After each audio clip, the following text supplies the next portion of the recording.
In today's video, let me walk you through the process on how you search for jobs inside of Indeed.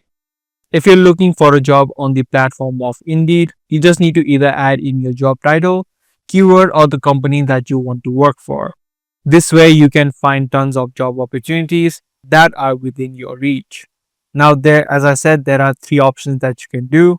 Either you can add in your job title, any keyword related to it, or if there is a specific company that you're looking to work for, you can add it in as well. For this video, I'm just going to add in the job title, and it's going to show you all of the job titles that fit your match. Now, there are a few options that you can change. On the top, as you can see, the first option being the pay. You can choose from different salary amounts that you're looking for, or what you can do is select on all salaries.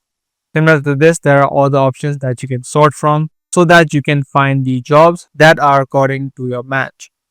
If you have different levels of experience, you can choose that as well, and you can also sort it from the education that you have.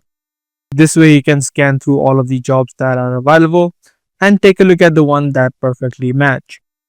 You can just hit the apply button to make sure your resume is uploaded so that the hiring company can take a look at it. So that's all there is in looking for jobs inside of Indeed. If this guide video was helpful to you, be sure to subscribe and also give this video a thumbs up. That's going to be all for today. I'll see you in the next one.